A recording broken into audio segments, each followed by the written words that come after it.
ఈరోజు తెల్లవారుజాము నుంచి ములకల్పల్లి మండలంలో విపరీతమైనటువంటి భారీ వర్షం కురవడం జరిగింది. కంటిన్యూషన్ కుండపోతగా వర్షం కురవడం వల్ల మండలం మొత్తం వాగులన్నీ కూడా పొంగి పొర్లుతూ ఉన్నాయి.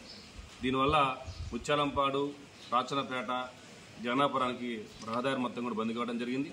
అదేవిధంగా తిమ్మంపేట, పొగలపల్లి ప్రాంతానికి ములకల్పల్లి రహదారులు మొత్తం కూడా బ్లాక్ కావడం జరిగింది. రింగిరెడ్డిపల్లి వాగు పొంగిపోవడం వల్ల అది బ్లాక్ అయిపోయింది.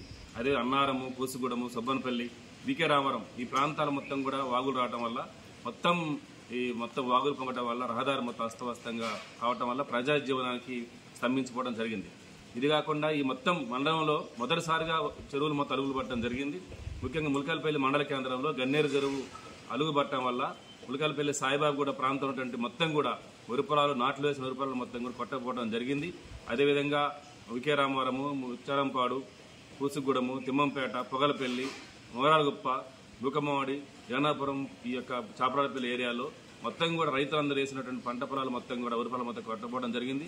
ముఖ్యంగా ఈ యొక్క పత్తి విత్తనాలు మొత్తం కూడా పట్టకపోవడం, మునిగిపోవడం జరిగింది. కాబట్టి అధికారులు తక్షణమే క్షేత్రస్థాయిలో అటు రెవెన్యూ శాఖ అధికారులు, వ్యవసాయ శాఖ అధికారులు మొత్తం పర్యటన చేసి రైతులకు జరిగిన నష్టాన్ని మొత్తం అంచనా వేసి నష్టపరిహారం ఇచ్చే విధంగా ప్రభుత్వానికి తెలియపరచాల్సిందిగా ఈరోజు భారత కమ్యూనిస్ట్ పార్టీ సిపిఐగా ప్రభుత్వాన్ని అధికారులను కోరుతా ఉంది.